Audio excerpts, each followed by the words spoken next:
इस सत्संग यात्रा में हम चर्चा करना चाहेंगे। हम भारतीयों के पास एक बहुत ही पवित्र ग्रंथ है जिसे हम गीता के रूप में जानते हैं, जिसके संबंध में भगवान श्री कृष्ण ने स्वयं ये कहा, गीता में हृदयम पार्थ, गीता में सारमुत्तमम, गीता में ज्ञानमत्य उग्रम, गीता में ज्ञानम व्ययम। भगवान ये कहते हैं कि गीता मेरा हृदय है और जो सार तत्व मैं देना चाहता हूँ इस संसार को, वो सार ज्ञान का और मेरे संदेश का कुछ और नहीं, गीता ही है।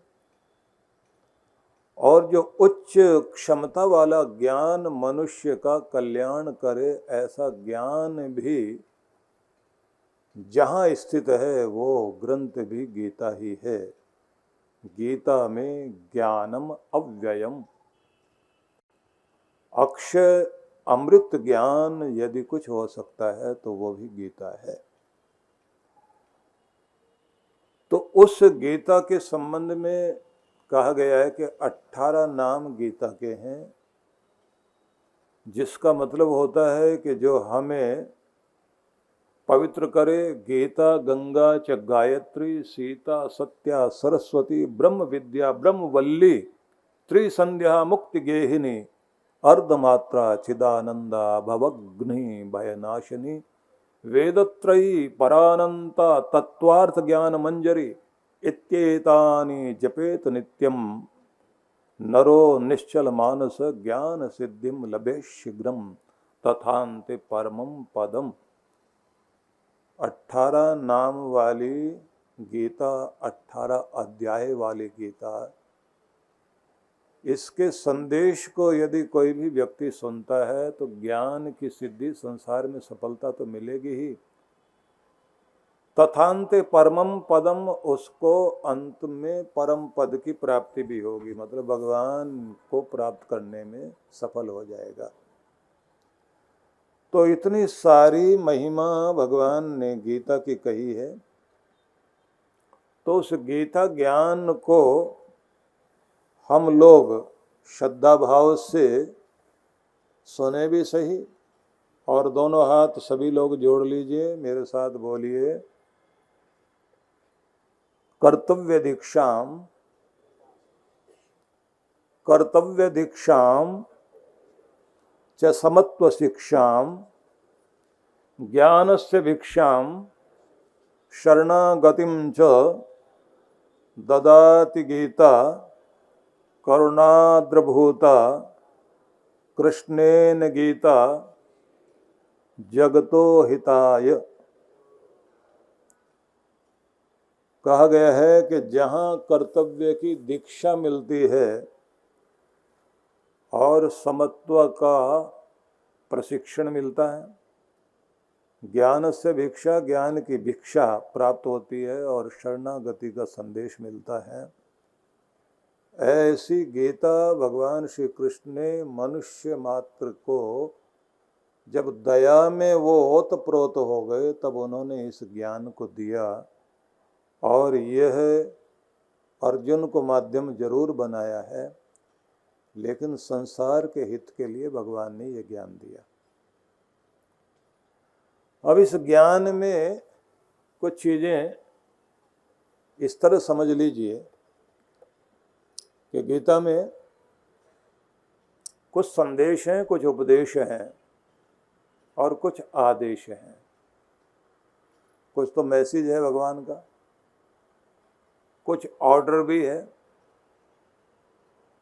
कुछ टीचिंग और प्रीचिंग भी है। तो इनको आप थोड़ा ध्यान में रख लीजिए और उसी के अनुसार हम सभी लोग चिंतन करेंगे इस समय। तो सबसे पहले तो हम लोग भगवान का एक संदेश इस रूप में सुन लें कि उन्होंने हम सब के लिए एक तप का वर्णन किया। कि व्यक्ति को तपस्वी होना चाहिए। तपस्वी होने का मतलब है कि जिससे आप अपने भीतर अपनी आत्मा को बलवान कर सकें, अपने मन को, अपनी बुद्धि को, अपनी चेतना को, अपनी आंतरिक शक्तियों को सशक्त बना सकें, उन्हें आप बढ़ा सकें, उन्हें मजबूत कर सकें। इसके लिए व्यक्ति को तप करना चाहिए। और आप लोग जानते हैं कि हमारे सभी महान पुरुष लोग, अवतारी पुरुष लोग, गुरुजन सभी तपस्या करते थे। और तपस्या से पहले एक और शब्द चलता है जिसको बोलते हैं तितिक्षा, जिसका मतलब होता है कि किसी महान कार्य के लिए जो कठिनाइयां सहनी पड़ती हैं, उन कठिनाइयों को हंसते मुस्कुराते हुए सहें और ये ना कहें कि मेरे ऊपर ही ये मुसीबतें क्यों आकर पड़ी हैं। ब्याह शादी के समय में आपके घर में जब ब्याह शादी होती है किसी बेटे की, बेटी की, तो आप कितनी मेहनत करते हैं? तो हाँ, संस्कार करते हैं ना। हाँ, घर में आके ये जरूर कहते हैं कि थक तो बहुत गए हैं लेकिन मजा बहुत आया, बहुत सारे काम निपट गए आज। ये नहीं कहते सिर पकड़ के मेरे सिर पे सारी मुसीबतें पड़ी हुई है, कितना अभागा इंसान हो, कोई करने वाला ही नहीं है, सारे निकम्मे बैठे रहते हैं, मेरे मुंह की तरफ देखते रहते हैं। जिस दिन मर गया उस दिन पता लगेगा सबको। ये रोना रोने से कुछ होगा? दुख बढ़ेगा। जो हंस करके सारा काम कर ले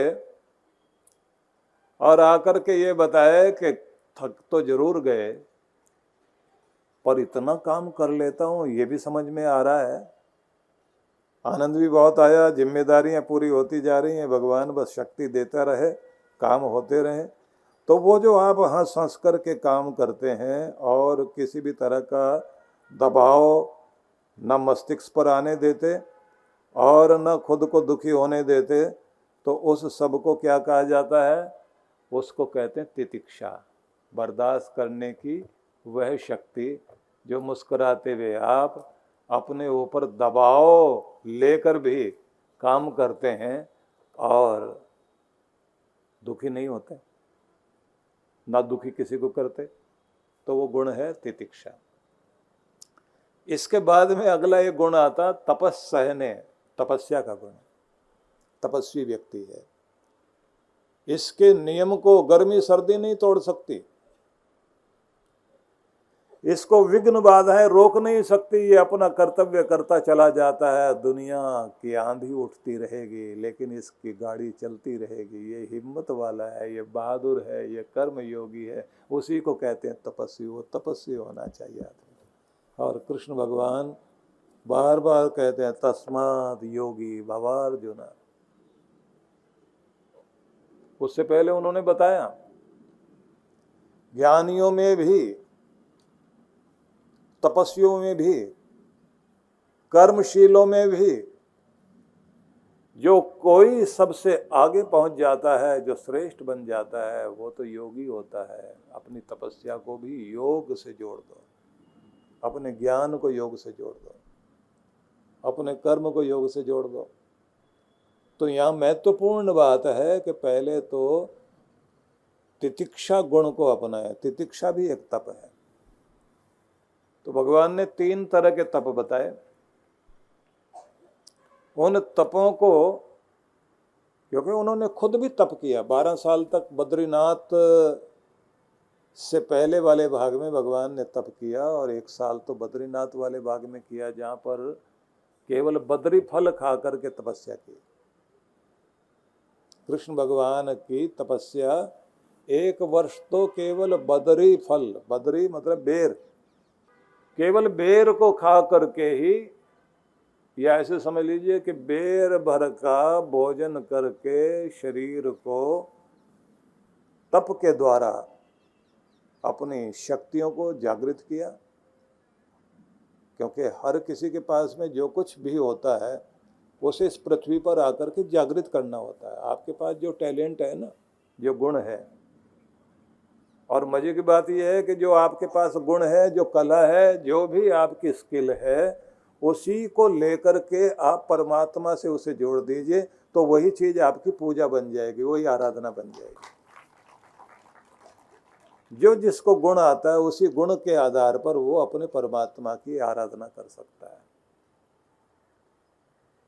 जो भी आपको गुण आता हो, जो भी कला आती हो, जो भी हुनर आपके पास में है, जो टैलेंट आपका है, जो प्रतिभा आपकी है, जो मेधा आपकी है, जो प्रज्ञा आपकी है, जिस भी रूप में आप संसार में कुछ अलग तरह की पहचान रखते हैं, उसी को लेकर के कार्य करिए, भगवान से जुड़कर करिए और जनता के, दुनिया के हित के लिए करिए, तो वही आपकी पूजा आराधना बन जाएगी।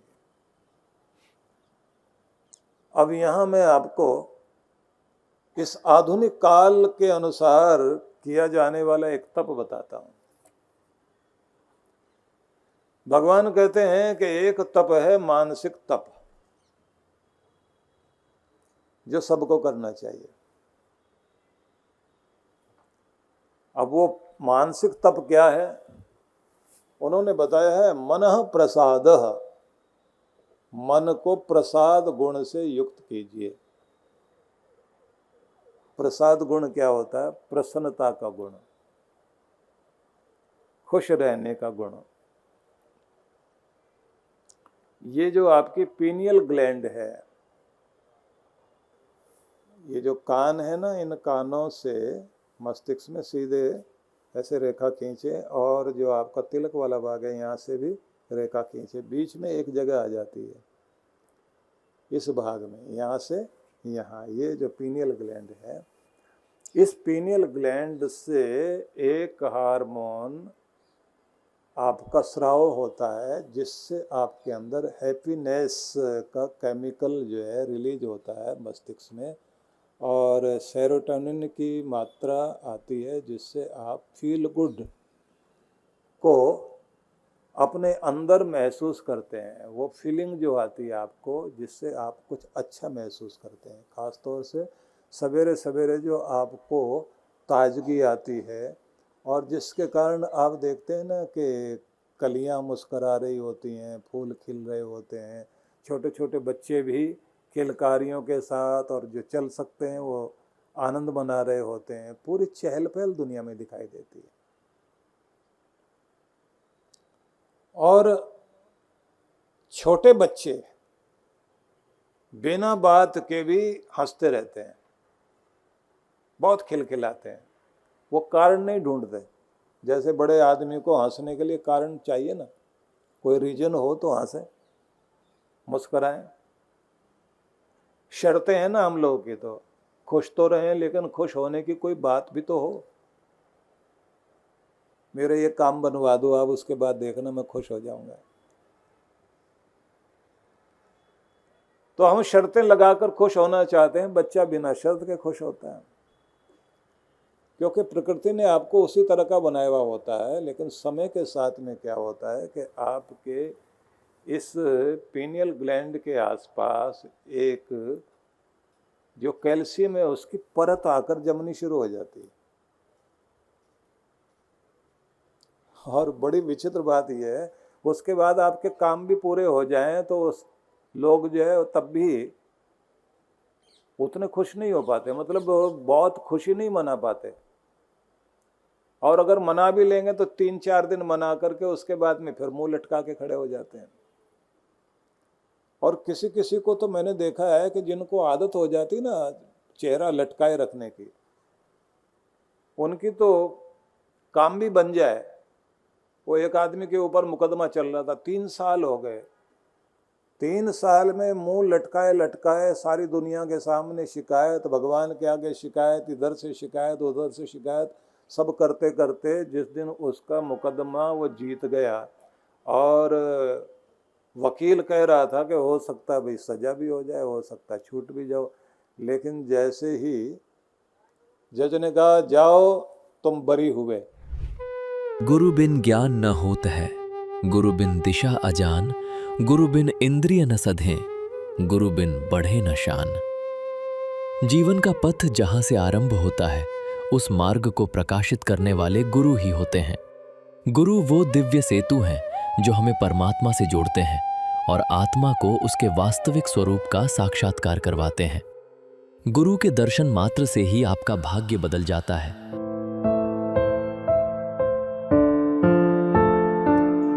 और यदि गुरु की मेहर भरी नजर आप पर पड़ गई तो आपका कल्याण निश्चित है। परम पूज्य सद्गुरुदेव श्री सुधांशु जी महाराज एवं डॉक्टर अर्चिका दीदी जी के पावन सानिध्य में 25 से 29 जुलाई 2026 गुरु पूर्णिमा महोत्सव बड़े ही हर्षोल्लास के साथ आयोजित किया जा रहा है। मान्यता है कि गुरु पूर्णिमा के अवसर पर गुरु की विशेष कृपा प्राप्त करने का श्रेष्ठ अवसर होता है। इन दिनों ध्यान और साधना में लीन होकर साधक अपने गुरु मंत्र को जागृत करता है और आध्यात्मिक उन्नति की ओर अग्रसर होता है। आइए गुरु की विशेष कृपा प्राप्ति के लिए जुड़े हमारे साथ। कार्यक्रम की रूपरेखा। दिनांक 25 से 29 जुलाई 2026। शुभारंभ 25 जुलाई सायं 5 बजे से सत्संग। 26 एवं 27 जुलाई प्रातः 8 बजे से 10 बजे गुरु कृपा साधना। सायं 5 बजे से गीता पर विशेष सत्संग। 28 जुलाई प्रातः 8 बजे से गुरु मंत्र दीक्षा। प्रातः 9 बजे से दिव्य शक्तिपात क्रिया। सायं 5 बजे से गीता पर विशेष सत्संग। 29 जुलाई प्रातः 8 बजे से मुख्य गुरु पूर्णिमा महोत्सव। स्थान आनंद धाम आश्रम बक्करवाला नई दिल्ली 11000415। आयोजक विश्व जागृति मिशन। गुरु मंत्र सिद्धि साधना के लिए संपर्क करें